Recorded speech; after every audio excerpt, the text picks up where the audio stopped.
Estamos optimistas en cuanto a cómo iba a ir la situación. Estábamos ahí a primera línea, por supuesto que de manera virtual, haciendo campaña por la anulación de la deuda, analizando qué deberíamos hacer para exigir la justicia económica a la luz de las amenazas que suponía la pandemia para la igualdad y para todos los temas para los que estábamos trabajando tan duramente. Si recuerdan, Arundhati Roy, la escritora india, escribió un artículo sobre la paz donde dijo que históricamente las pandemias han obligado a la humanidad a romper con el pasado y reimaginar el mundo. En este caso es distinto.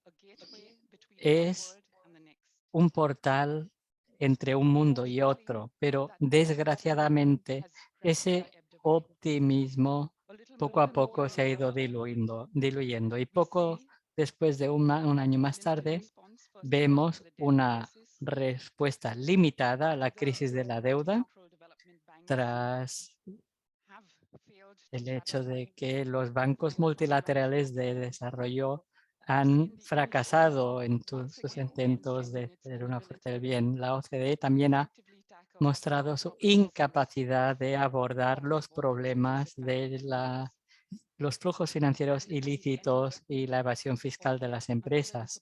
Y al final de una cumbre climática decepcionante y tras el fracaso de la comunidad internacional de garantizar acceso igualitario a las vacunas, la pregunta que se nos plantea esta tarde es si realmente hemos llegado a un punto muerto o si podemos salvar la situación y lo que tenemos para que la respuesta a la pandemia sea una oportunidad para un mundo más justo. Y para responder a esas preguntas tan fundamentales, tengo el placer de contar con un elenco de oradores magníficos. En primer lugar, quiero dar la bienvenida a nuestros ponentes y los voy a presentar rápidamente.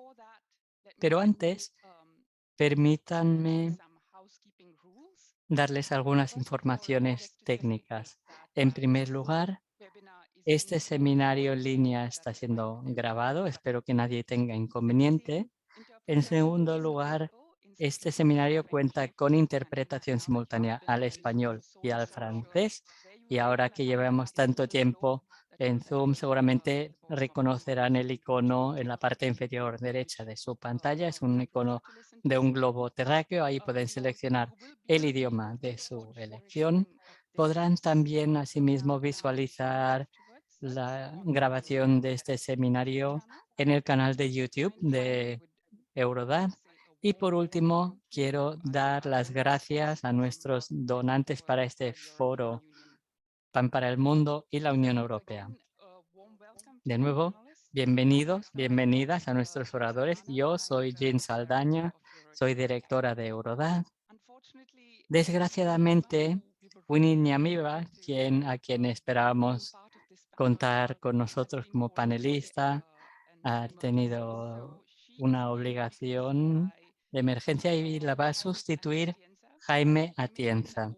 Jaime es un viejo conocido de Eurodad y tengo el placer inmenso de dar a Jaime la bienvenida. Jaime Atienza es el director del nuevo Departamento para la Financiación de la Salud en ONU-SIDA.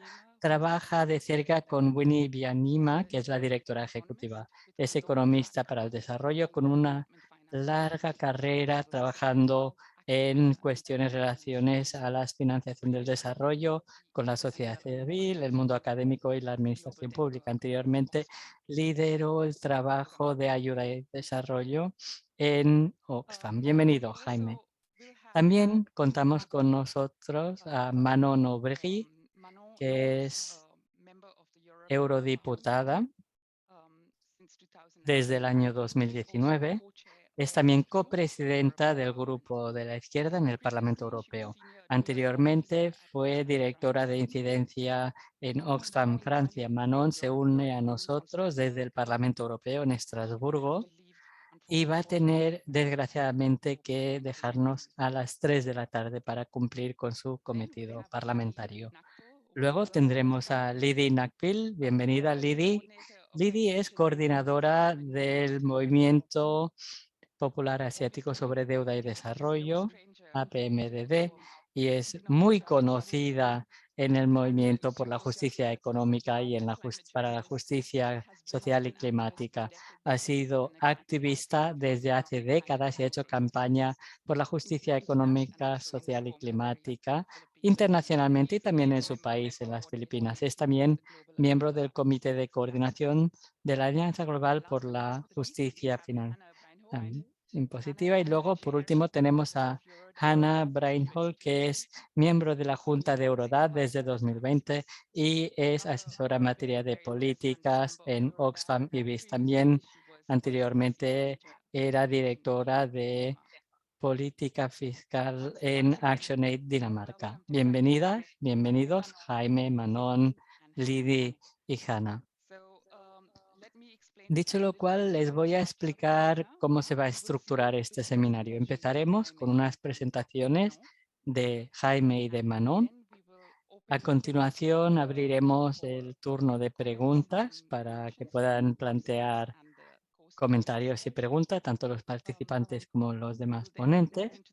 A continuación, pasaremos a las presentaciones de Lydie y Hannah y luego habrá una ronda de intervenciones entre todos los ponentes. Como recordatorio, por favor recuerden plantear sus preguntas y comentarios en la opción de preguntas y respuestas en la parte inferior de la pantalla. Pueden también votar las preguntas. Las preguntas las van a moderar Cecilia Gunther, que es coordinadora de incidencia en Eurodad, y yo también estaré en contacto con ella para elegir un par de preguntas.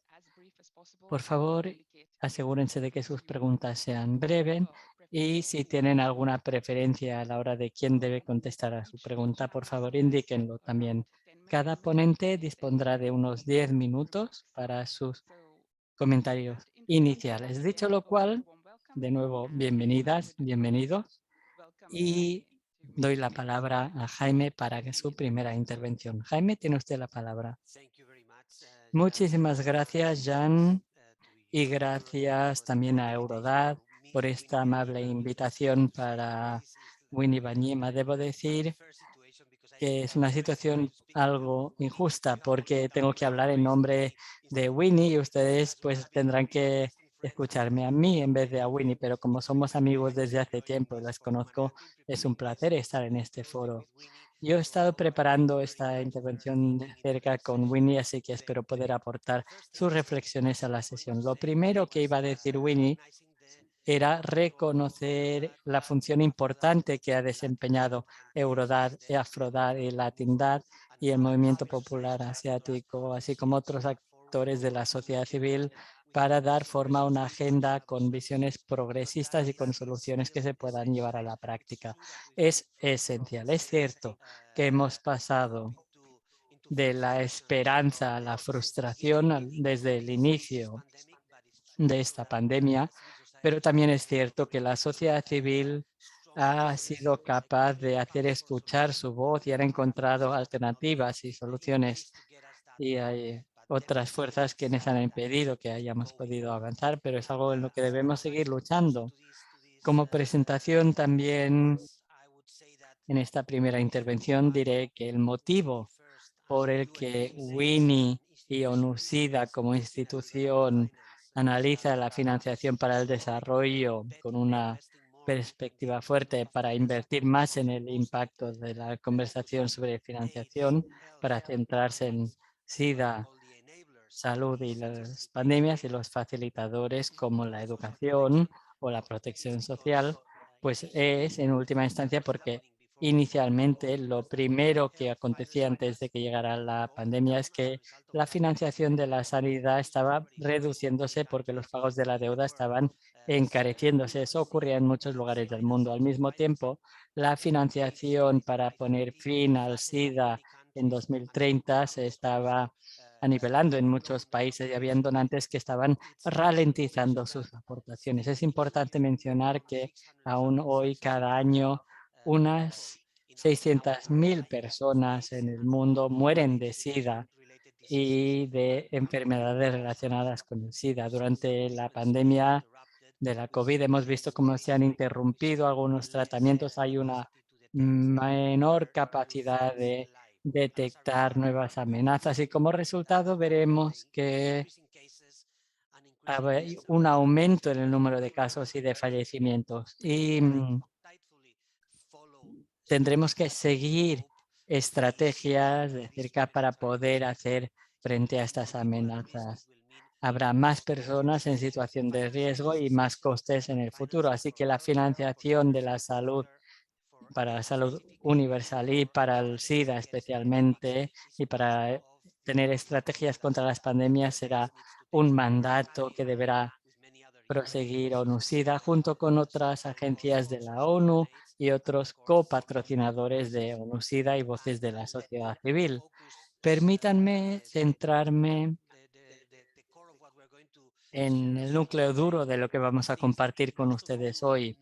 La mayoría de ustedes ya lo sabrán, pero es interesante analizarlo desde una perspectiva concreta. Si analizamos el tema de las vacunas, la deuda y las cuestiones fiscales, vemos que hay una tendencia general que responde a una de las preguntas que nos plantearon, es decir, ¿por qué las cosas no han avanzado en la buena dirección y qué rumbo debemos adoptar? Si vemos el tema de las vacunas, hemos visto que ha habido una grande inversión pública, pero las vacunas se han centrado especialmente en los países ricos y están bajo el control de una cantidad reducida de empresas privadas que están obteniendo unos beneficios ingentes. Esto es un breve resumen. Tenemos cifras, un 6% de los africanos de entre 60 y un 80% tienen acceso a las vacunas. Ese es el contraste.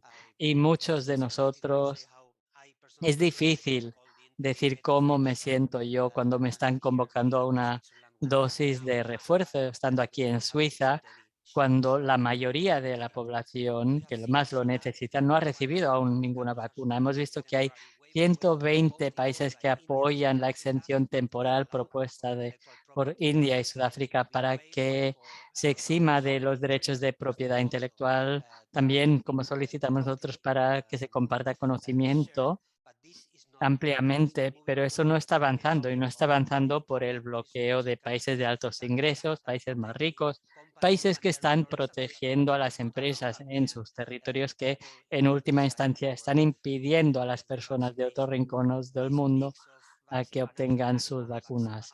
Esta mezcla de apartheid y nacionalismo de las vacunas es lo que hemos visto en los últimos meses y es algo muy duro de constatar. Por eso, ONU-SIDA es copatrocinador de la Alianza Popular por las Vacunas, que hace un llamado a que se adopten medidas para corregir esta situación.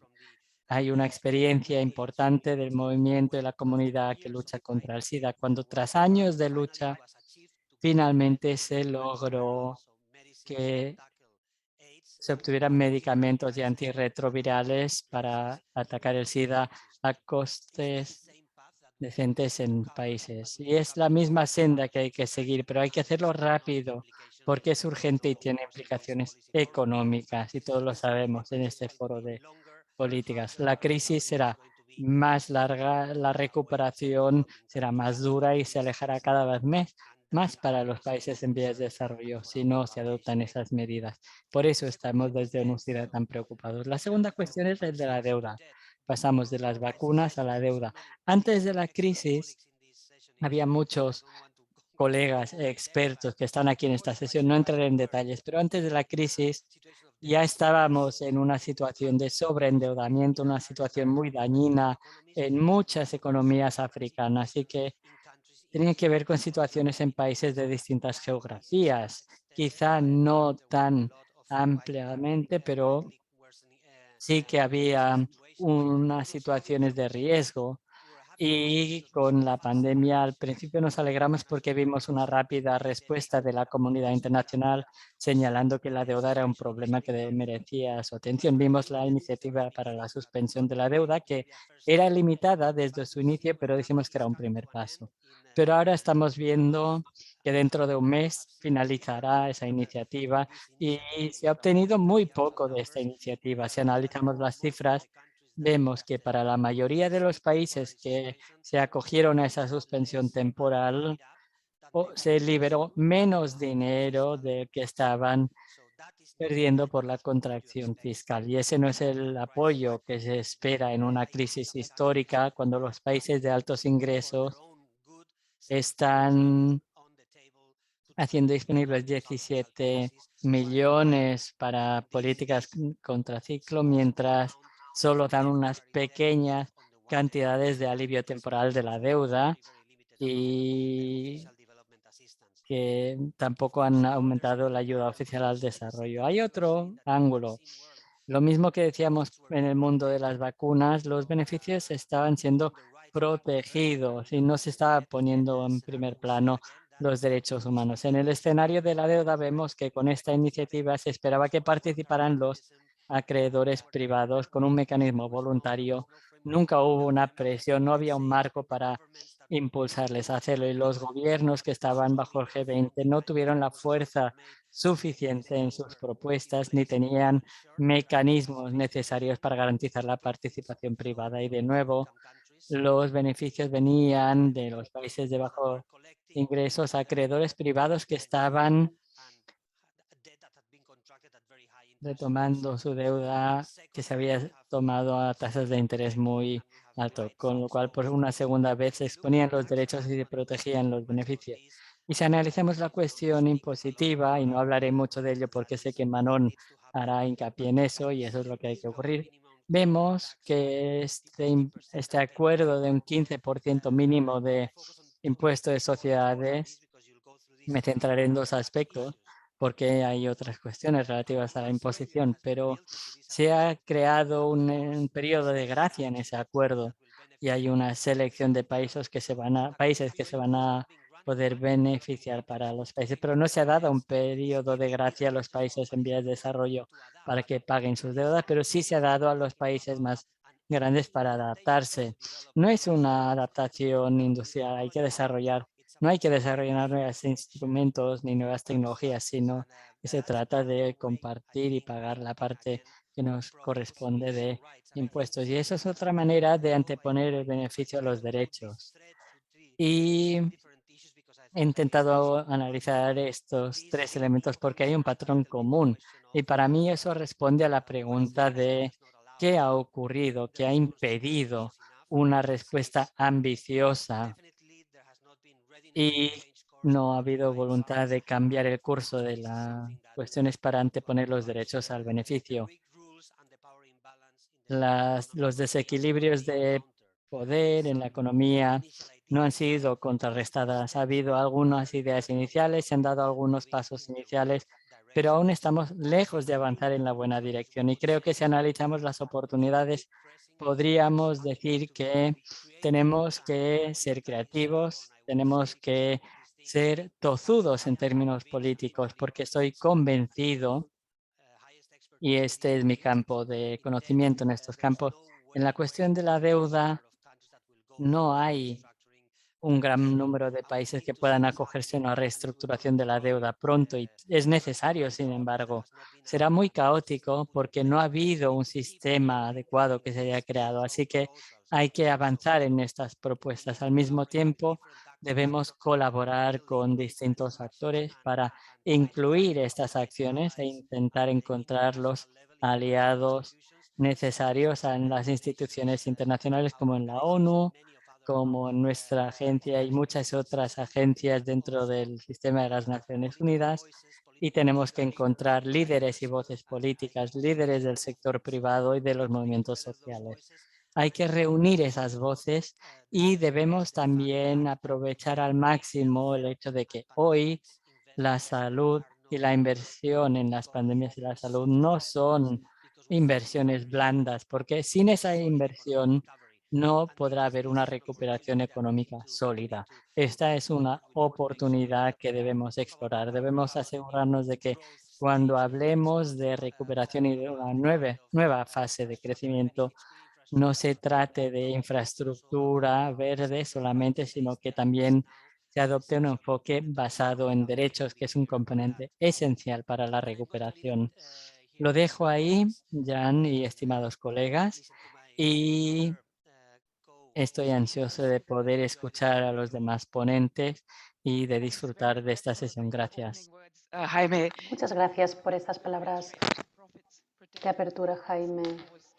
Estos derechos expuestos han llegado de forma muy clara y vamos a continuar con esta conversación sobre hasta dónde hemos llegado y cómo hay que seguir adelante. Muchas gracias por haber abierto este tema y ahora paso la palabra a Manon, que seguramente va a complementar lo que Jaime ha expuesto excelentemente como ex activista en campañas contra la deuda. Te paso la palabra, Manon. Muchas gracias y gracias a todas y a todos por vuestra invitación.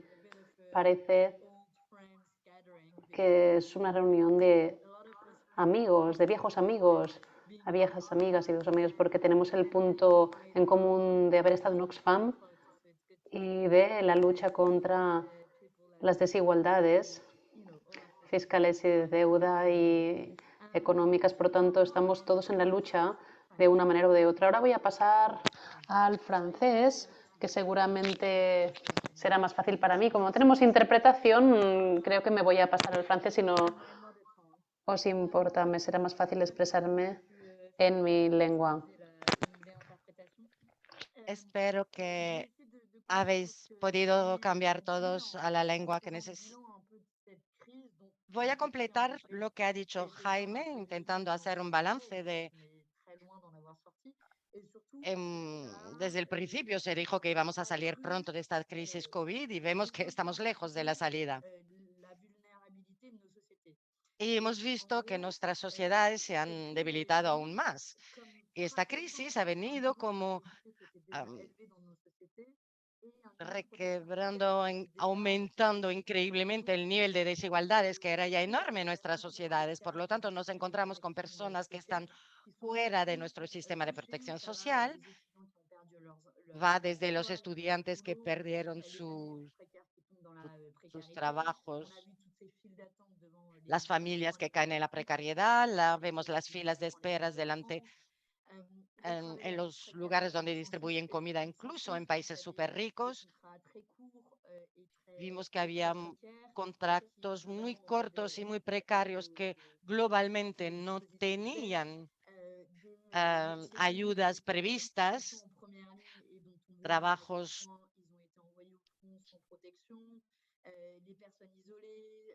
muy cansativos, personas aisladas. Aumentaron las violencias en las familias, las violencias contra las mujeres. Por lo tanto, ha exacerbado todas las desigualdades de nuestras sociedades y vemos que las consecuencias son aún más importantes. La lucha fue cada vez más de cada uno. Vimos casos de robo de máscaras de un país a otro. Vimos que se organizaba la respiración artificial en los aeropuertos. El concepto de solidaridad para mí ha sido puesto en tela de juicio durante esta crisis. Y cuando hacemos desarrollo, trabajamos en desarrollo internacional y que luchamos para la solidaridad, tiene consecuencias nefastas en el corto y en el largo plazo. Y cuando vemos la respuesta de los estados en esta crisis, no repito todo lo que ha dicho Jaime sobre el egoísmo alucinante, sobre el levantamiento de las patentes sobre las vacunas. Hemos sido el único grupo al principio luchando por eso a nivel del Parlamento Europeo. Hemos hecho este llamamiento, pero numerosos grupos siguen defendiendo a las multinacionales y ahora que estamos en la quinta oleada, sería aún más necesario. Pero bueno, voy a concentrarme en la respuesta económica porque es la que he trabajado más. Vemos que la respuesta a nivel mundial y especialmente de los estados ricos ha sido de lanzar un apoyo a las grandes empresas. Estaba bienvenido, pero tenía fallos, como que los trabajadores precarios no estaban cubiertos, pero los estados han prestado dinero, fue bien visto, pero no hubo contrapartida a nivel ecológico ni a nivel de empleo. Por lo tanto, hay numerosísimas empresas, tomando el caso de Sanofi, por ejemplo, que es una gran farmacéutica multinacional francesa, que justamente se supone que tiene que desarrollar vacunas. Y esta empresa ha dimitido su polo de investigación y ha dedicado 51% a sus accionistas. Si vemos a este plan de recuperación europeo, vemos que por la primera vez intentamos un sistema de solidaridad con este préstamo en común, pero el dinero fue distribuido en parte como préstamo y los gobiernos que tienen más posibilidad de reembolsar van a pagar menos que los que tienen menos posibilidad económica. Y ahí también hay contrapartidas económicas y sanitarias que se ha exigido de los estados. Tomo el ejemplo de mi país, Francia. En Francia es una reforma de las jubilaciones y del seguro.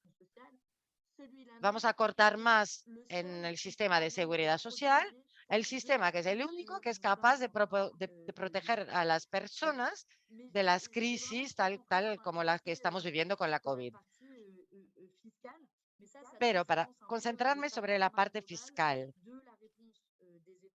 el, el panorama global, tanto a nivel sanitario como económico, vemos que la fiscalidad debería ser un elemento de respuesta eficaz, porque las empresas tuvieron beneficios excepcionales durante esta crisis y deberían participar más en este esfuerzo de guerra excepcional. Si es una guerra, entonces necesitamos medios excepcionales y empresas como Analdón y otras en realidad tuvieron resultados económicos como nunca. Y en la historia vemos que durante la Primera Guerra Mundial, por ejemplo, hubo una tasación excepcional, impuestos especiales.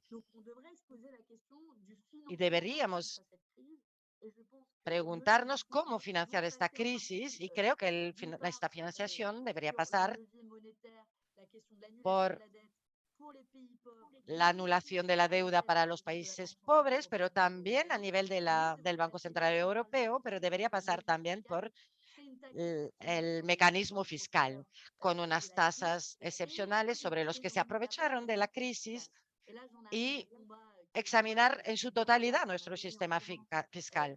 Y vuelvo al combate que es el nuestro en Eurodad. Nosotros estamos luchando contra los paraísos fiscales y contra la evasión de impuestos. Era mi primer trabajo cuando llegué en 2013 en Oxfam. Y es un poco la casualidad que llegue ahora al Parlamento Europeo para seguir con este combate, pero es muy frustrante porque luchamos para la transparencia fiscal pensando que era la primera manera de actuar, saber lo que está pasando, conocer la actividad de las multinacionales en los países fiscales, saber lo que hace Amazon, Facebook, por ejemplo, en todos los países del mundo. Y en realidad vimos que en la última línea recta de las negociaciones entre el Parlamento Europeo y la Comisión Europea, tuvimos negociaciones que fueran capturada por el patronado, por la patronal, y el dispositivo final que fue adoptado por el Parlamento Europeo en segunda lectura, a pesar de nuestra batalla para volver al acuerdo inicial, que era mucho más satisfactorio, y los fallos del dispositivo final es que tendremos una transparencia para 20% de los estados del mundo, para los países europeos y la lista casi mínima de países fiscales, la lista europea. Y Gervais Guernesey, todos aquellos otros paraísos fiscales, no vamos a saber nada. Y mientras no tengamos esta fotografía global de la actividad de las empresas, yo, por haber estudiado personalmente los datos de bancarios, que es a lo que tenía acceso, no podremos ver los mecanismos de transferencia de beneficios que nutren la evasión fiscal. Eso es a nivel de transparencia. Y luego, para el tipo mínimo, tenemos un tipo de impuesto mínimo de 15%, que es muy poco, porque es el tipo de tasación de Irlanda, que es uno de los más bajos.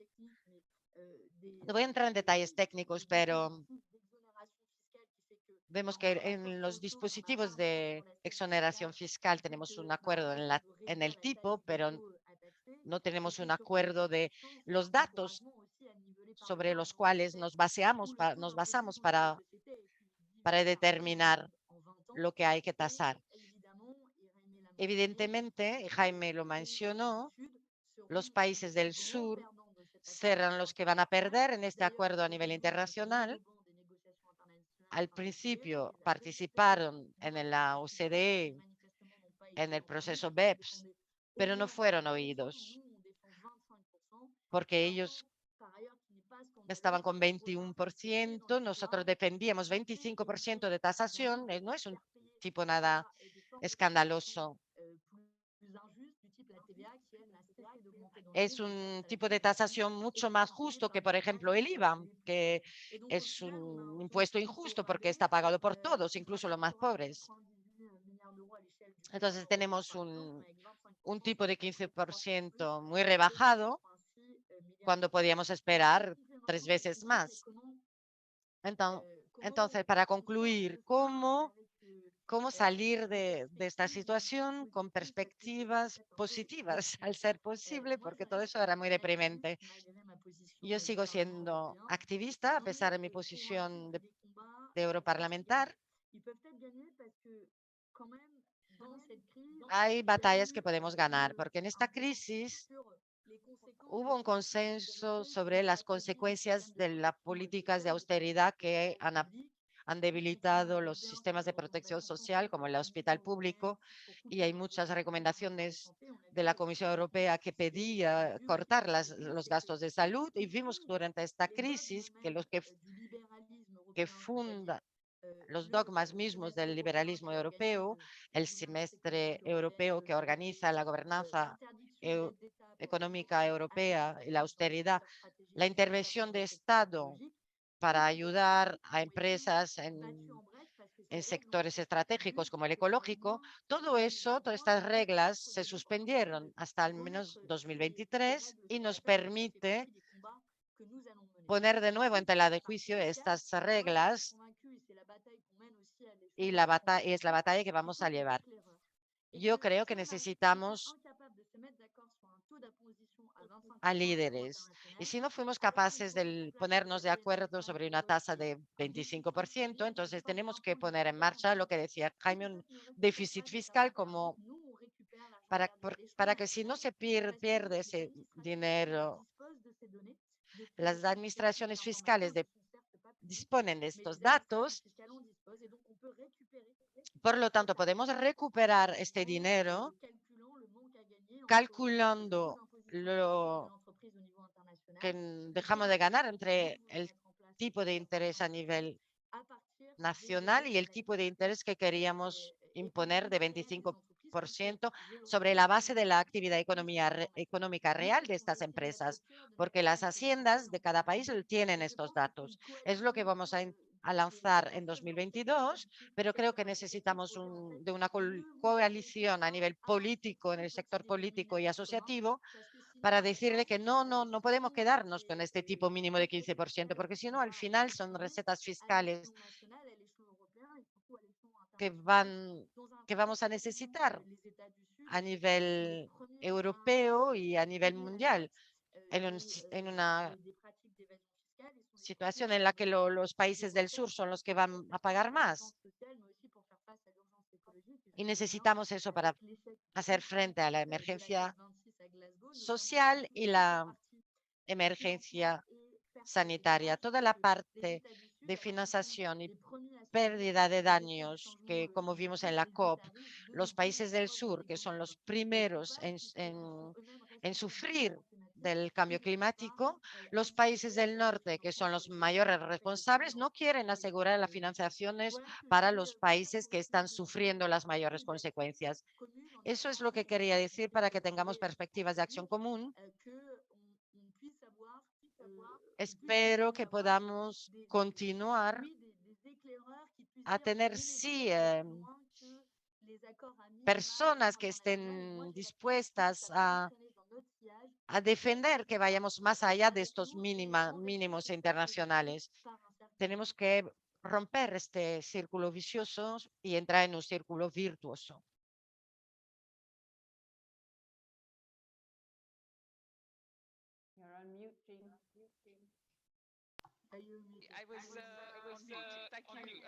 Muchas Sí, mi gracias, micro estaba apagado. Manu, Muchísimas por tu gracias. intervención, que termina con una invitación fuerte para que nos unamos para trabajar sobre los temas que están tan presentes en nuestra agenda y, por desgracia, que aún no hemos resuelto y que no tenemos una respuesta final para ellas. Y a los participantes les invito a poner sus comentarios o preguntas en la sección de preguntas y respuestas. Ahora voy a pasar la palabra a Liddy o a Hannah. Pero ¿hay algún comentario hasta ahora? ¿Alguna pregunta hasta ahora? Yo tenía una pregunta, de hecho. Bueno, de hecho, un par de preguntas para ambos.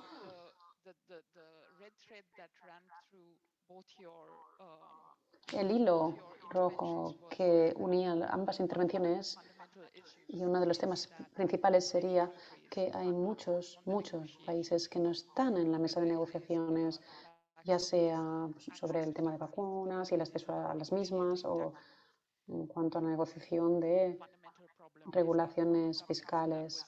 La gobernanza local es uno de los principales problemas y una de las faltas, de las cosas principales que nos falta. Estamos donde estamos y como has dicho tú, Jaime, estamos ante una situación en la que muchos países están endeudadas y están en una crisis de la deuda y vamos a ver cómo se despliegan unas situaciones de injusticia, de reestructuración de deuda, con mucha presión y mucho daño sobre estos países y estas sociedades. Y, por desgracia, y hemos visto que el Parlamento Europeo ha tomado una serie de decisiones desafortunadas sobre temas de transparencia, lo cual no va a ayudar precisamente a que podamos acceder al nivel de informaciones que has comentado tú, Manon. Así que si nos fijamos en el plazo de 2021, estamos ya a finales del año, ¿qué oportunidades tenemos para afrontar la situación en la que nos encontramos ahora mismo, aunque no sea muy prometedora en cuanto a realidad de gobernanza? Y en concreto, en cuanto a temas de deuda y fiscales, sé que estas áreas de especialización pueden contribuir con este tema. Sí, muchas gracias, Jean. Es la pregunta que nos hacemos tantos de nosotros, tantas personas preocupadas por la dimensión, la magnitud de la deuda y dónde está llegando. Y necesitamos el flujo financiero hacia esos países a través de la recogida de impuestos o flujos internacionales o permitir espacios fiscales más amplios, en este caso a través de la deuda, usando nueva deuda, donde los países de ingresos más altos y países emergentes se están endeudando, pero en general han podido proteger a sus economías y a sus ciudadanos, pero las economías como las africanas de ingresos menores no han podido hacerlo. Han tenido que basarse del dinero que provenía de las instituciones financieras internacionales y no es suficiente flujo económico en términos de subsidios. No es dinero concesional y necesitamos que sea más concesional y necesitamos que cambien las prioridades. Antes decía que existen ciertas inversiones que se han tomado en consideración y que se han considerado como inversiones blandas y que suelen beneficiar a las personas, pero las que crean beneficios para la economía suelen ser duras y no se evalúan de una forma positiva. Creo que ahora tenemos la oportunidad de asegurarnos de que haya nuevas inversiones que flujan a estos otros sectores y que la creatividad y que el tipo de protección que tenemos a través de diferentes mecanismos financieros, diferentes instrumentos económicos sean esenciales para esta recuperación y tenemos esta oportunidad en este campo. Tenemos mucho trabajo que hacer en este sentido.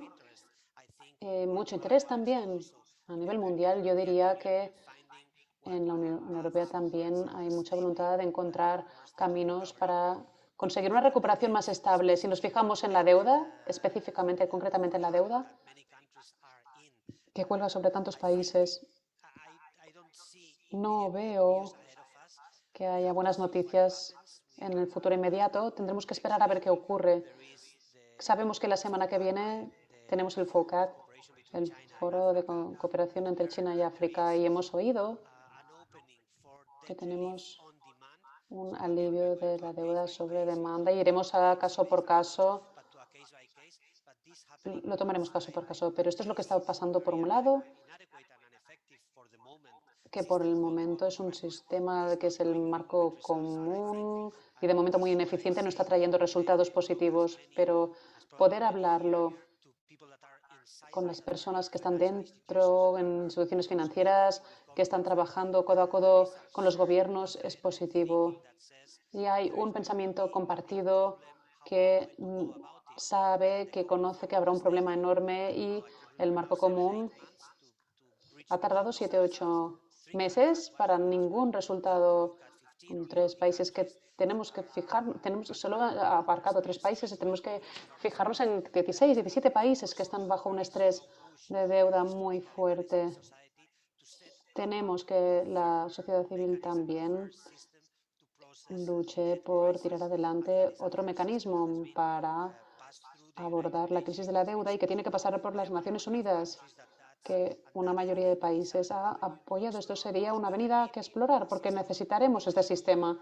Seguramente a corto plazo, seguramente nos quedaremos en el campo más táctico de cómo agotar las opciones que nos trae este instrumento, tal como fueron diseñados, pero no están trayendo resultados, así que tendremos que ir más allá de estos instrumentos y tenemos que estar listos para nuevas soluciones, preparados y con voluntad para lanzarnos y participar. Y creo que esto se presentará en un futuro cercano. Esto es lo que yo veo en estas aperturas y también en esta abertura sobre el tema fiscal del que nos ha hablado Manon. El alivio de la deuda, nuevos impuestos y recuperación económica que trae nuevos ingresos, pero es una economía que se recupera muy lentamente, lo cual también va de la mano de una vacunación lenta. La financiación en el próximo periodo será crítico y también el tema fiscal internacional y cómo los impuestos a nivel nacional, cuando abordamos este tema de los impuestos, tenemos que ir cosechando porque son resultados que se van a ver dentro de unos años. Muchas gracias, Jaume. Manon. Sí, yo quisiera comentar el aspecto financiero, fiscal. Tienes razón cuando planteas la cuestión de la gobernanza mundial, porque en el núcleo del problema está que aquellos que están sentados en la mesa de negociación no son los que sufren de las decisiones que se toman. Es verdad para el cambio climático, es cierto para cuestiones fiscales. Y un ejemplo de ello es, por ejemplo, los papeles de Pandora. Cuando se reveló el caso, fue mera coincidencia, pero fue la fecha en la que se hizo una actualización de los países que eran considerados paraísos fiscales. Y si nos fijábamos en quién estaban en la mesa decisora, era el Ministerio de Economía y Finanzas de los Países Bajos y su nombre aparecía en los documentos, en los papeles de Pandora. Si recuerdo, había empresas, pantalla en las Islas Vírgenes Británicas y no es sorprendente entonces que hayan tenido que parar las operaciones en esos paraísos fiscales. En los papeles de Pandora había al menos 35 jefes de Estado o antiguos jefes de Estado que se incluían. La cuestión es quién toma las decisiones y yo creo que es una cuestión de quién toma las decisiones porque hay un claro conflicto de intereses y de un modo parecido en las cuestiones fiscales en la Unión Europea necesitamos unanimidad, es decir, que hace falta que haya el acuerdo de Irlanda y los Países Bajos y otros paraísos fiscales, con lo cual no se van a dar por aludidos y seguro que van a bloquear cualquier reforma progresista en ese sentido de la fiscalidad. Y de un modo parecido, por eso dije anteriormente, perdonen un momentito, voy a abrir la puerta.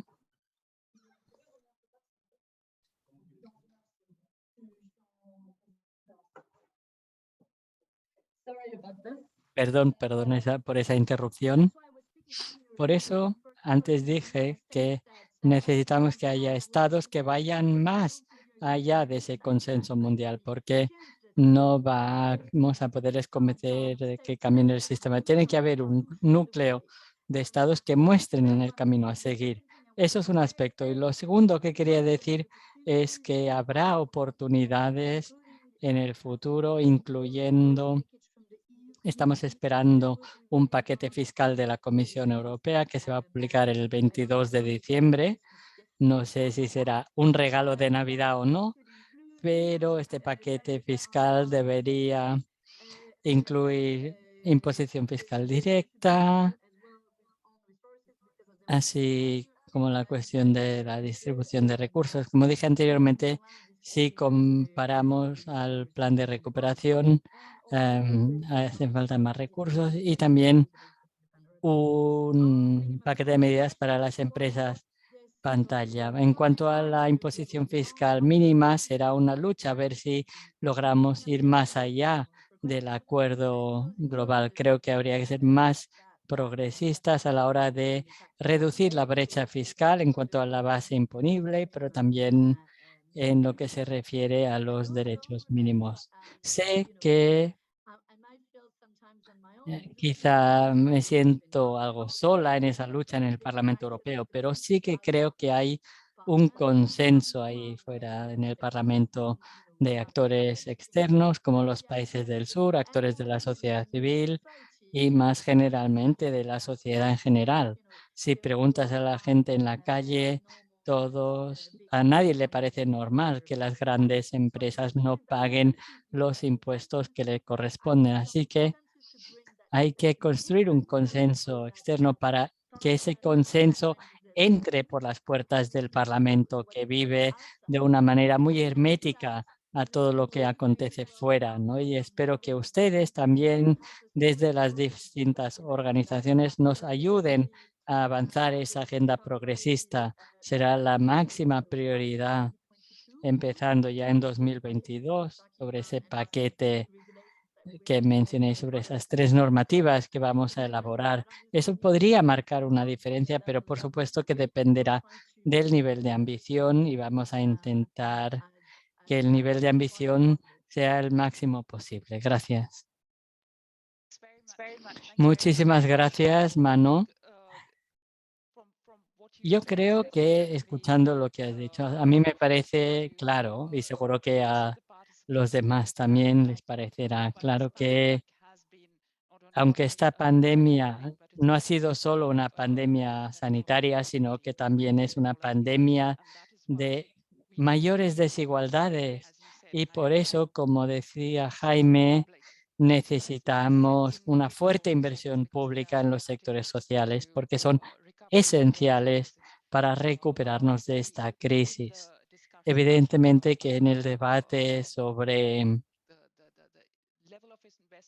el nivel de inversión necesario y dónde debería invertirse, todo el mundo debería estar en la mesa, decisores políticos, sociedad civil, trabajando junto a la cuestión de la fiscalidad, la deuda y unos mecanismos de reestructuración de la deuda, incluyendo la anulación de la deuda, son cuestiones esenciales. Y por eso la pregunta que les planteo a Hannah y a Lydie es ¿cuáles son los grandes desafíos a los que hacemos frente como sociedad civil para llegar donde tenemos que llegar?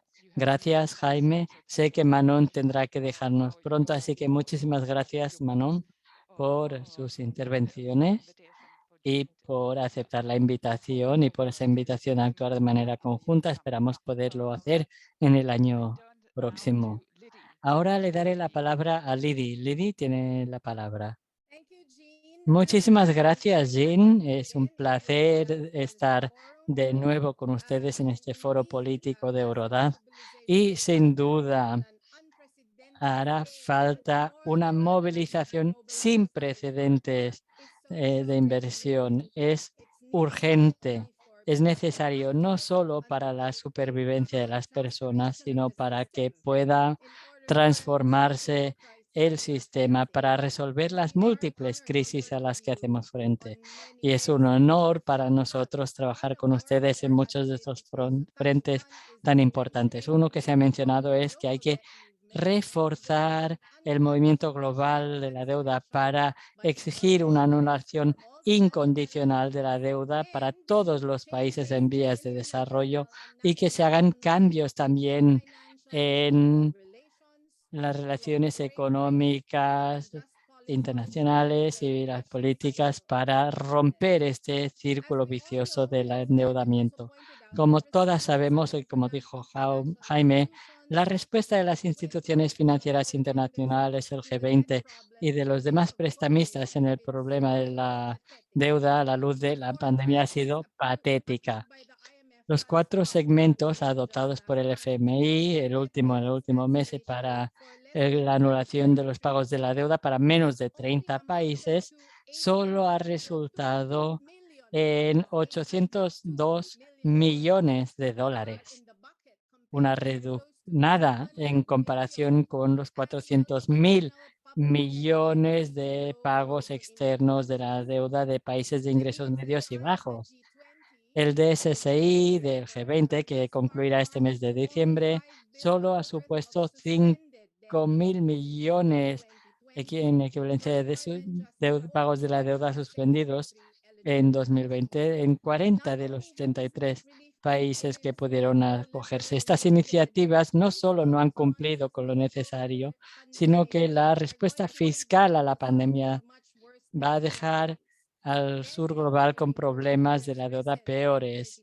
El dinero prestado ha aumentado en un 30% y exigimos una anulación como una cuestión de justicia para hacer frente a la deuda insostenible, pero también a la deuda ilegítima. Y queremos que los movimientos vuelvan a centrarse en la cuestión de la deuda ilegítima como un esfuerzo para contrarrestar a la banca y para resistir a los marcos de los pesimistas sobre lo que significa estar en una crisis de la deuda. Para ellos es nuestra capacidad de pagar la deuda y de confrontarlo con soluciones justas y sostenibles. Otra, campañas para que los países ricos paguen sus impuestos, o que los países en vías desarrollados, como se mencionan bajo la Convención Marco del Cambio Climático de la ONU. Esta asunción se basa en la enorme responsabilidad de los países del norte global en la crisis climática. La financiación climática no es ayuda, sino que es algo que se debe a todos los pueblos y a las comunidades del sur global para poder hacer frente a la adaptación y a los costos de mitigación, y también como parte de manera de compartir los esfuerzos de mitigación. Las emisiones históricas y las actuales son tan enormes que nunca se van a alcanzar una tasa de emisiones cero a nivel nacional. Tienen que cumplir con su cometido financiando acciones de mitigación en los países del sur. En 2009, los países ricos prometieron recaudar 1.000 millones anualmente antes de 2020, pero por ahora han fracasado en ese intento. La COP26 de Glasgow urgía a los países a doblar su financiación climática de aquí a 2025, pero teniendo en cuenta los aportes actuales, incluso duplicando estos aportes, no se alcanzará la cantidad de 100 billones. Es una pequeña cantidad según el Comité Permanente de Finanzas del NUC. Las necesidades en financiación climática para los países en vías de desarrollo son de billones de dólares. Los países ricos dedican mucho más tiempo y mucho más cantidad en subvencionar los combustibles fósiles. Por ejemplo, los gobiernos del G7 han gastado una cantidad de 200.000 millones en combustibles fósiles en 15 meses desde enero de 2020, mientras que sus promesas de financiación climática en el mecanismo financiero de la CMNUCC en los últimos 20 años solo ha supuesto 37,1 mil millones. Todos sabemos dónde tienen sus prioridades. Estamos también luchando contra las desigualdades de los sistemas fiscales globales y de los flujos fiscales ilícitos. Es una lucha esencial, no solo para que haya más recursos para los servicios públicos, para la acción climática, los programas de justicia social. Es también una lucha para reducir los sesgos fiscales contra los trabajadores, las personas pobres y las mujeres, y para evitar los abusos fiscales de las empresas multinacionales que llevan a muchos problemas en nuestras economías. Ahora, como ya se ha dicho, estamos inmersos en una lucha contra el acuerdo fiscal de la OCDE y G20 que favorece a las élites y a las empresas mundiales. Una tasa fiscal de un 15% global está muy por debajo de los impuestos fiscales en Asia y en África. Además, eso favorece a los países ricos por encima del sur global. Juntas y juntos necesitamos alternativas estructurales y propuestas para unas reformas inmediatas y para que haya cambios estratégicos, no solo en cuestiones financieras, sino en otros frentes relacionados como el comercio. Debemos trabajar más en redoblar nuestras estrategias y nuestros esfuerzos. Una lección esencial que sacamos de la crisis climática es que el tiempo se nos agota.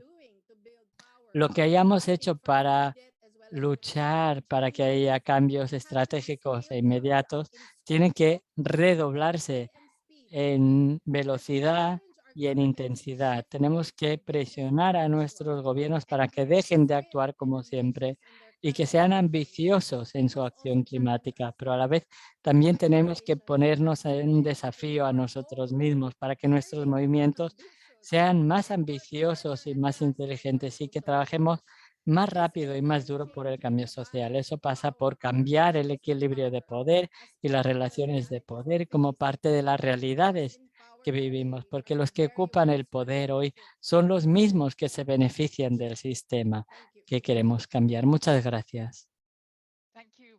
Muchísimas gracias, Lydie. Perdón, disculpen, se ha congelado la imagen.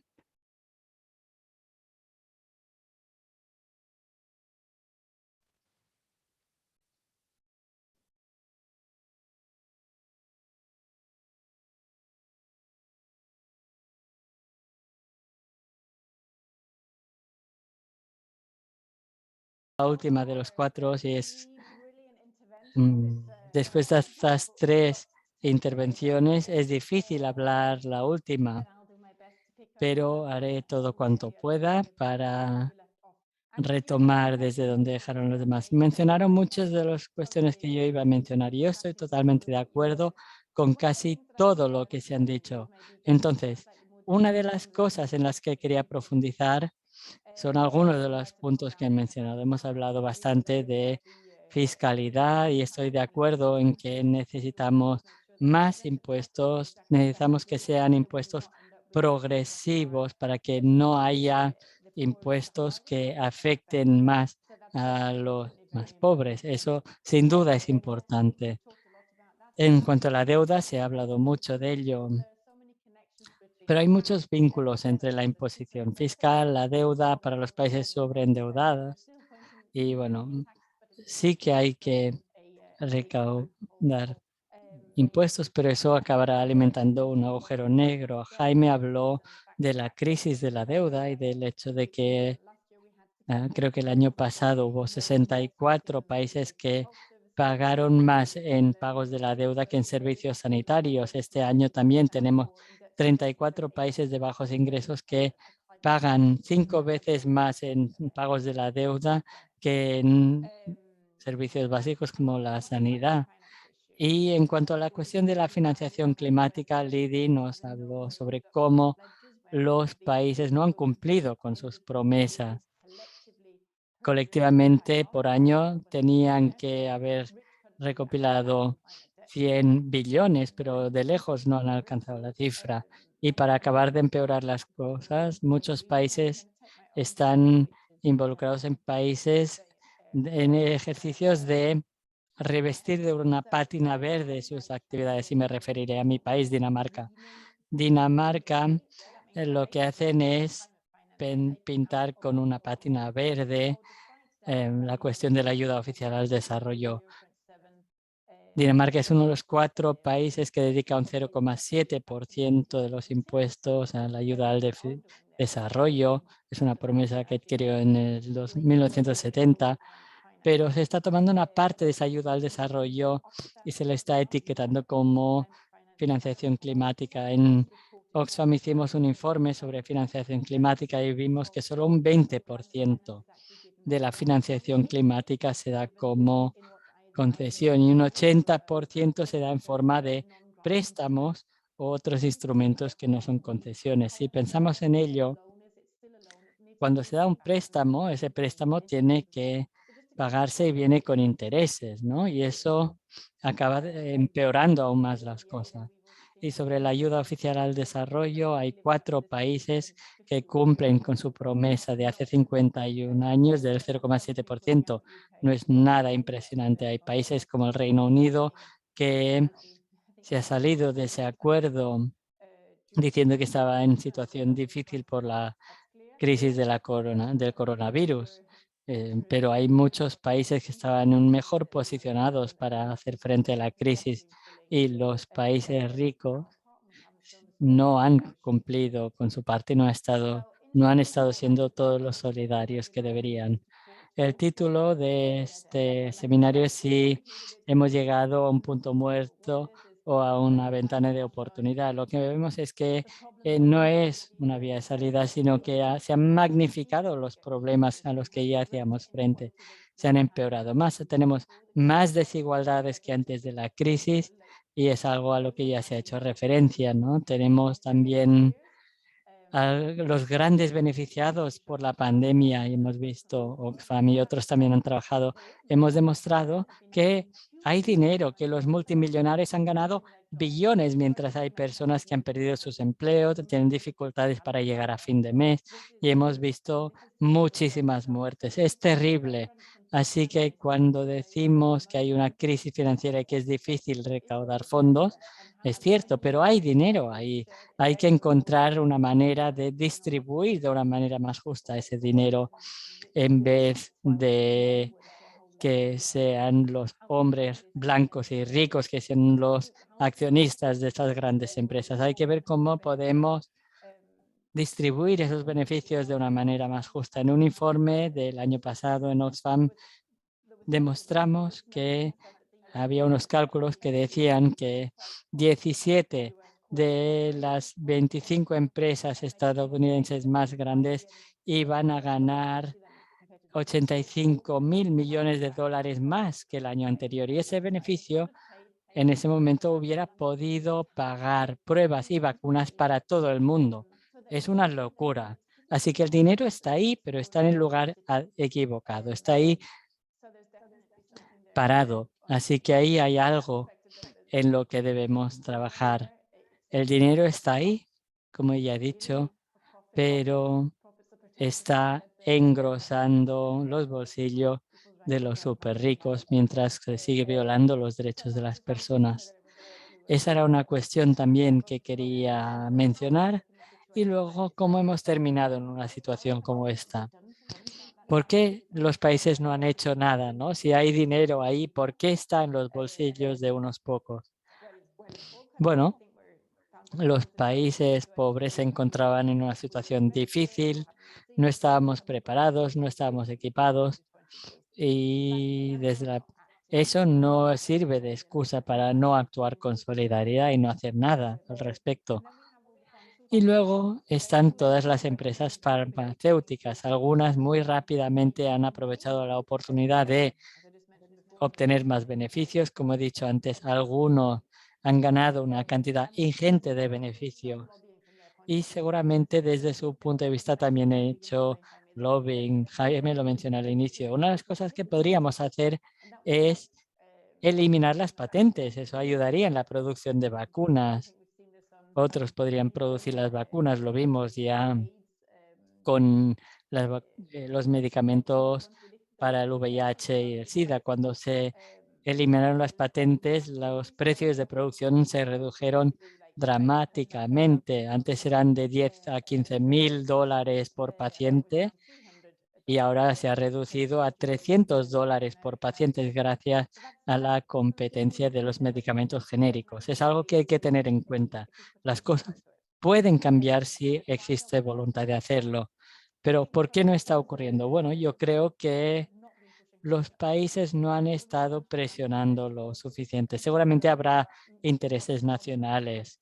Las empresas farmacéuticas y otras se preocupan de que si se empieza a eliminar las patentes a ciertos productos, quizá entonces no puedan mantener sus patentes, se reducirán los precios de sus productos y no obtendrán tantos beneficios. Y esa es una manera de analizarlo, como dijimos anteriormente, es eliminando las patentes. Y Lili también mencionó las distintas fuentes de ingresos para los países de ingresos medios y bajos que no tienen tantos mil millonarios, aunque sí que tienen, sobre la ayuda oficial al desarrollo y cómo se está reduciendo. Hay una movilización de recursos nacionales. Está la cuestión de la deuda, que ha crecido, como ha dicho Jaime. Hay muchos países que enfrentan una crisis de la deuda. También está la financiación climática, que no está avanzando como debiera. Hay muchos problemas y muchos desafíos a los que hemos hecho referencia y también hay soluciones, como mencionaron ustedes. Lidia habló de la anulación de la deuda y no podría estar más de acuerdo con ella. Una mejor financiación climática, la lucha contra la evasión fiscal y los paraísos fiscales es algo a lo que hizo referencia Manon y en lo que estoy totalmente de acuerdo. La cuestión de la gobernanza, asegurarse de que todo el mundo esté en igualdad de pie en las negociaciones para que no sean personas ricas o países ricos quienes deciden para todos. Hay muchos problemas, pero también hay alternativas a las que hemos hecho referencia y creo que una de las cuestiones en las que deberíamos pensar más o en las que deberíamos seguir pensando es en la fiscalidad. Hay que redistribuir la riqueza mundial y cómo podemos hacer que esos fondos se pongan a trabajar en pos de la mayoría en vez de la minoría. Y luego los impuestos verdes. Es un camino difícil porque siempre hay el riesgo de que tenga implicaciones en la desigualdad y creo que es una fuente de ingresos. Y si lo analizamos, vemos también que los países ricos emiten mucho más que los pobres. Así que la fiscalidad de la riqueza o del consumo de lujo puede ser un camino para que eso no tenga implicaciones en la desigualdad. So I think there are actually quite a lot of avenues we can pursue, and I think from the rest of the panel I also hear sort of an energy and enthusiasm. Creo que por parte del panel ha habido mucha energía y mucho entusiasmo para seguir con la lucha y con el trabajo. Creo que no estamos en un camino sin salida. Se trata de ver qué países y qué individuos se están dedicando a esto y creo que sí que se pueden mover las cosas. Creo tenemos mucho movimiento, mucha comunidad, tenemos que seguir luchando y tenemos motivos para seguir invirtiendo nuestra energía en este tema. Bueno, pues ahora paso la palabra y espero las preguntas y comentarios. Muchísimas gracias, Ana. Y siento mucho porque he desaparecido de repente. Gracias por haber empezado tu presentación. Esto es algo no muy habitual, pero ha caído internet aquí. Gracias, Hannah. Ha sido una presentación fantástica que ha hablado, ha juntado y un poco se ha vinculado con todo lo que han dicho los tres ponentes anteriores. Y creo que estará muy bien hacer algunos comentarios y conversar, debatir sobre el tema de la estrategia. Tenemos algunas preguntas que voy a leer. La primera es de Bodo Elmers, del Foro de Políticas Globales. Y creo que es una pregunta para Jaime sobre el proceso de reestructuración de la deuda.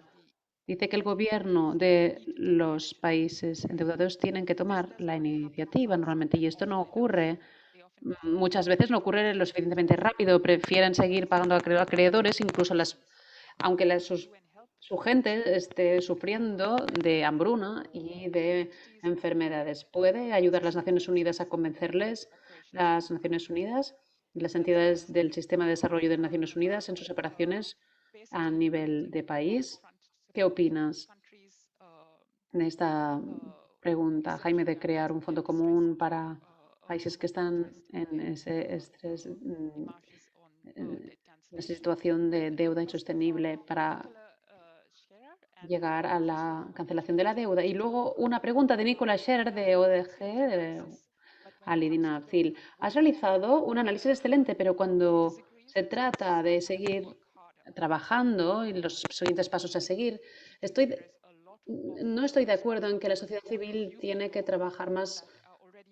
Creo que hay muchas personas responsables de las pocas personas que ya se están movilizando. Podría haber otras estrategias para pedir responsabilidades, pedir a las personas que realmente lo son responsables, los que toman las decisiones y las élites globales económicas. Por ejemplo, trabajo para el cambio estructural a través de el movimiento público, las movilizaciones públicas, las redes con otros movimientos que no están necesariamente involucradas o implicadas en justicia, en el trabajo de justicia económico. Bueno, pues Jaime y Hannah, podéis contestar.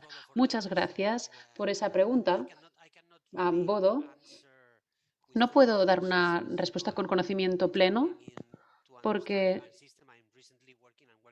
hace poco que estoy trabajando en este campo y estoy trabajando con un par de agencias, pero yo miro este tema desde mi esquina o desde mi campo.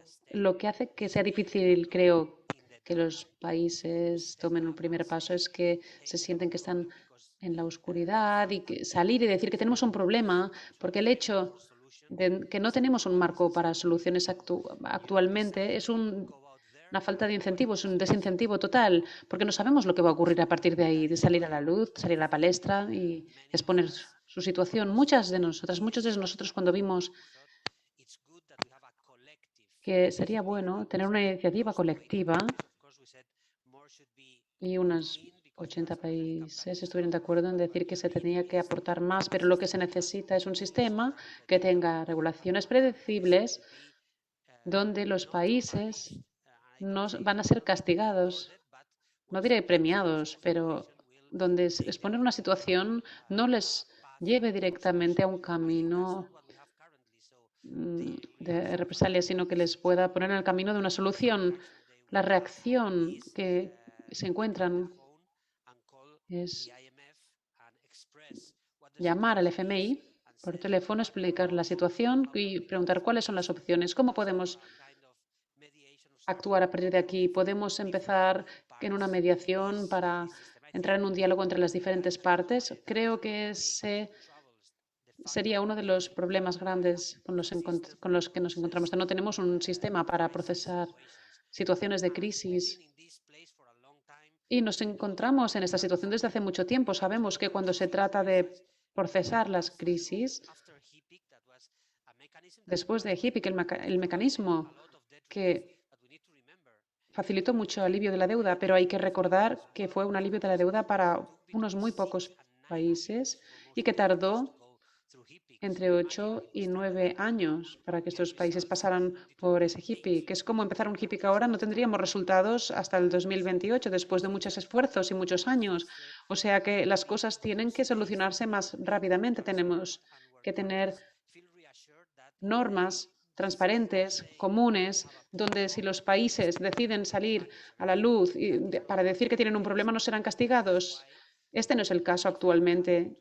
Y en mi opinión, intentando contestar a tu pregunta, no es una cuestión de animar a que los países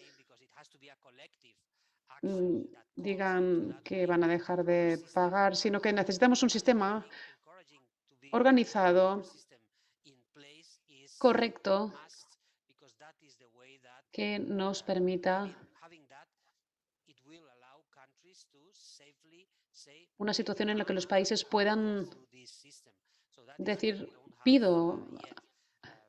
tenemos esta situación y solicitamos entrar en este sistema, en este proceso, porque vemos que hay situaciones financieras muy debilitadas. Hay opciones de acción colectiva, pero necesitamos que haya un grupo de países que ofrezcan una solución, y los que ofrecen soluciones de momento han sido el grupo del G20, 20 países.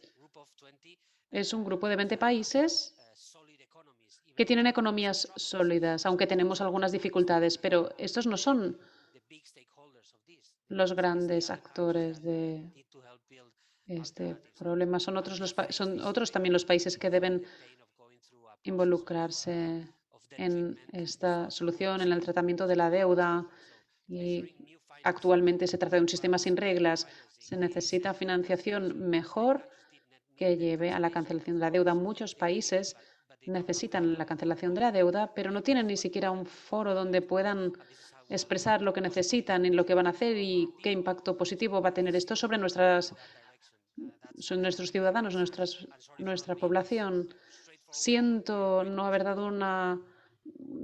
podido dar una respuesta clara a tu buena pregunta, Bodo. Sí, estoy de acuerdo. Creo que es una pregunta muy interesante y creo que el primer instinto de muchos países es llamar al FMI. Estoy de acuerdo contigo, Jaime. Y sabemos que el FMI está liderado por países que no sienten el dolor de esos países que están sufriendo situaciones de crisis de la deuda. Y esa necesidad de un mecanismo es real. Un mecanismo donde las personas que sí sienten ese dolor puedan hablar y puedan tener voto en cuanto a decisiones de reestructuración de la deuda y cambios de sistemas. Y estos son los mecanismos que necesitamos, con normas predecibles, como tú decías, para dar respuestas a estas crisis. Lidy, has empezado ya a compartir tus reflexiones en el chat. ¿Quieres seguir haciéndolo? Sí, cuando digo que tenemos que trabajar más duro, no se trata de que nosotros hagamos el trabajo del gobierno. Trabajar más duro no es solo en términos de las personas que se están movilizando con nosotras, pero que necesitamos a más personas, más gente, más personas que se impliquen en este trabajo que estamos realizando. Necesitamos más personas que trabajen más duro con estrategias como las que ha mencionado Nicola en el chat, por ejemplo, comunicación con el público, más redes y la fuerza que tenemos ahora, que es considerable porque hemos conseguido ganar bastantes batallas en los últimos años, sigue sin ser suficiente para que ocurran los cambios que queremos conseguir. Hay que trabajar más duro, más rápido en otras estrategias y en las que hemos tenido. Creo que no es una falta de ideas, no nos faltan ideas. Creo que necesitamos realidad por su parte, que trabajar más duro para que realmente lo hagan que ocurra.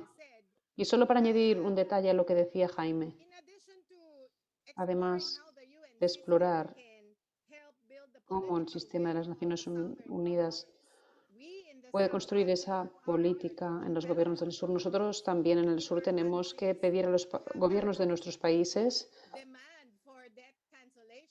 que pidan esa cancelación de la deuda, que se ponga sobre la mesa ese tema, porque sabemos que en estos foros internacionales solo se pueden tomar acciones muy limitadas como sociedad civil. Tenemos que exigir a nuestros gobiernos que ellos hagan más en este aspecto. Muchas gracias, Lidi, y paso la palabra a Hannah. Muchas gracias y gracias por las buenas intervenciones de Jaime, Lidi, y las buenas, interesantes preguntas. Lidi, sobre lo que decías ahora, creo que también otra cosa que debemos hacer es conectar los puntos. Hemos hablado de deuda climática y esto ya lo estamos haciendo, conectar el trabajo de la deuda con el trabajo de la justicia climática. La deuda se está tragando todos los impuestos y también tenemos los paraísos fiscales, de manera que no queda dinero para responder a las necesidades y será imposible que esos países lleguen a los ODGs. Si trabajamos en un mundo mejor colectivamente y cómo financiarlo, tenemos que ver que todo está conectado con todo. El cambio climático está conectado con la deuda y con la justicia social y de género. Así que hay que hablar de impuestos y también de deuda y también de género y de finanzas públicas conjuntamente y ponerlo sobre la mesa. Creo que es importante hacerlo. Creo que nos queda trabajo por hacer en este sentido. Creo que es bueno invertir esta energía, mantener la energía, mantener el optimismo y seguir luchando. Y tanto que sí. Ahora estamos llegando al final del encuentro de hoy. Me gustaría destacar algunas reflexiones de las preguntas, comentarios y respuestas también y de los ponentes. Como comentaba Lidia en el chat, es cierto, se trata de investigar, ofrecer respuestas. Y la ciencia climática nos lleva avisando sobre el cambio climático desde los 60, las temperaturas en aumento, y hasta que los jóvenes no empezaron a salir a las calles a manifestarse, saliendo de los colegios, no empezamos a hacer esas conexiones, como decía Hannah, a unir los puntos, al hablar con las familias, al hablar con los niños, esas conversaciones con los abuelos.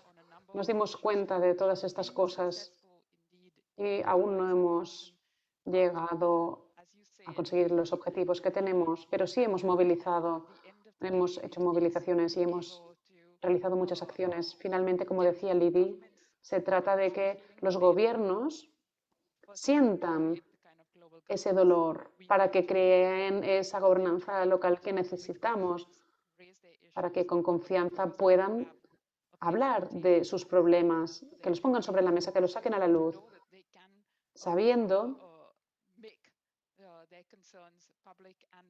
que sus preocupaciones se pueden hacer públicas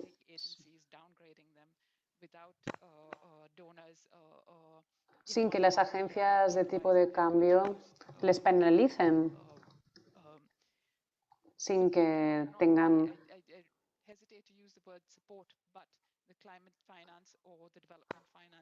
esas penalizaciones, esas rebajas.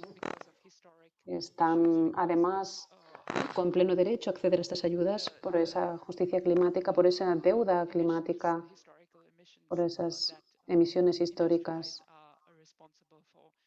que los países industrializados están realizando. Por tanto, se trata de una lucha de gobernanza local que debemos seguir batallando para asegurar que los espacios a nivel de toma de decisiones son suficientes y, por otra parte, al conectar los puntos nos aseguraremos de que nuestras estrategias no traten solo de hacer propuestas bonitas, sino de que realmente se escuchen estas propuestas, las tomemos en serio y que tengan consecuencias sobre las personas de la calle, en los trabajadores y las mujeres que al final, como sabemos, y sobre todo durante la pandemia, se están encontrando con la peor parte, se están llevando la peor parte de la crisis. Hemos llegado al final de este panel y tenemos una semana muy llena de actos donde seguiremos hablando de todos estos temas. Si no habéis visto el programa aún, podéis ir a la web de Eurodat para mirar todos los eventos que organizaremos esta semana, donde hablaremos de la doctrina de políticas de la Unión Europea, conectando todos los temas en los que trabajamos. También hablaremos un debate muy interesante sobre el futuro de la deuda y el feminismo en un contexto postcolonial. Temas muy interesantes. Eventos muy buenos. Os invito a que forméis parte de la conversación y que os apuntéis. Muchas gracias a Jaime por unirse a última hora de esta reunión para sustituir a Winnie. Dale recuerdos, por favor, Lydie. Muchísimas gracias. Y Hannah. También a Manon, que se acaba de ir y que ahora seguramente está en otra reunión en Estrasburgo. Muchas gracias también a los participantes y a los intérpretes que han hecho un trabajo muy bueno, que han hecho que también esta conversación tenga lugar en otras lenguas. Muchas gracias y hasta pronto.